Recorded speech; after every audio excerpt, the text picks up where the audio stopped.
More manatees are swimming in Florida now, and Germans learn how to save a buck. Hello there.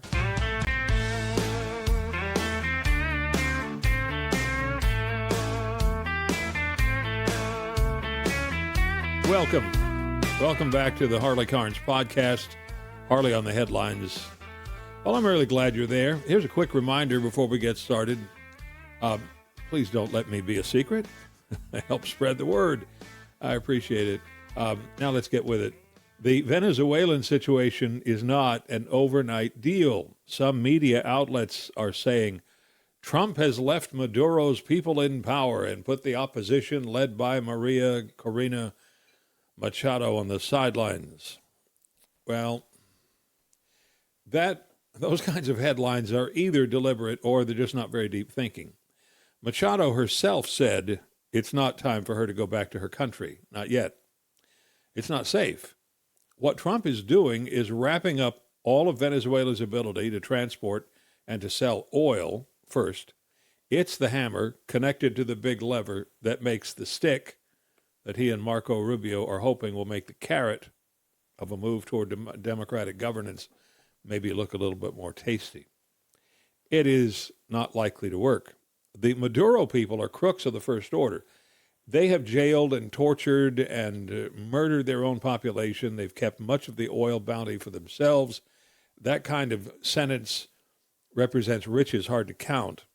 And they're not going to make a 180-degree turn right away for President Trump, Maduro or no Maduro. Why? Because if they're even half smart, and they are, they know that the ebb and flow of U.S. politics is a moving stream, and Trump can't even be sure of the midterm elections. If Democrats were to take over the Congress, Trump's ability to get things done will be a very familiar road. Everything will stop. Nothing good will happen while the left in this country tries to indict him, which is called impeaching, on bogus charges that ultimately go nowhere. Maduro's old team will almost surely buy time, stall, and try to make nice until they know which way the November wind blows. If it blows socialist and moves the Congress farther left, like happened in New York City, they'll just hunker down, live on their stolen loot, and wait for a more friendly government to move in. That'll be their thinking. Doesn't mean it'll work. Predicting November is difficult at the moment. Predicting what President Trump will do next, in the meantime, maybe even a little more so. Meanwhile, as part of the Trump wrapping up Venezuela's oil detail, 2 more Venezuelan oil tankers have been seized by the U.S. That's what we're told. Both were in violation of U.S. sanctions that have been around for a while. One was in the North Atlantic. Quite the adventure, really. The Bella One ran the U.S. blockade in December, a couple of weeks ago, and has led the U.S. on a merry chase across the ocean. You can run, as the saying goes. Venezuela quickly renamed the Bella One the Marinera and raised a Russian flag on it, hoping to find some cover that way. Well, it didn't work. The crude oil tanker was stopped and boarded between Iceland and Ireland. The reason that ship had been sanctioned in the first place, by the way, it had been smuggling cargo for Hezbollah. Now, there are reports from the BBC that Russian ships were sent to protect the Marinera. 2 naval ships and a submarine. Maybe they were slow to get there, or maybe there's more to come on that one. The second oil tanker was the Sophia. It was in the Caribbean, didn't put up any fight. This next one is a head-scratcher. President Trump seems to have been serious about trying to purchase Greenland from Denmark. Come on. Denmark is already an ally. They don't want to sell Greenland. And Trump has said the military is always an option. What the hell? Look, we all get it. Greenland is beautiful. It has more ice coverage than Iceland, and it is militarily strategic. Maybe the U.S. needs a serious military base there, but we don't have to own it. and the U.S. has no history of invading, conquering, and keeping countries. We just don't do that.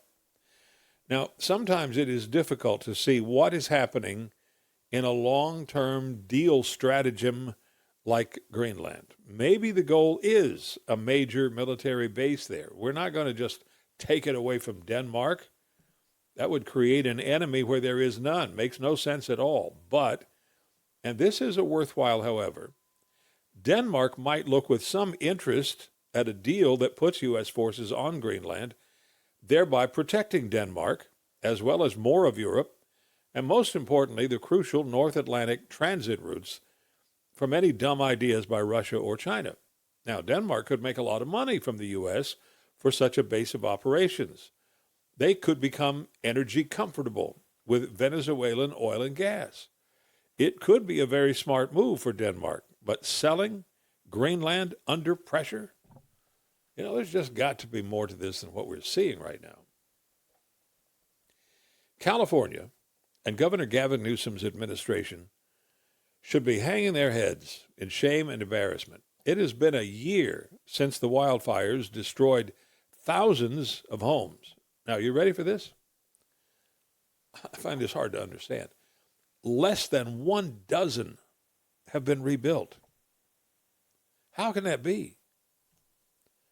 I live in Florida these days. I can tell you for sure that kind of situation is beyond imagining here.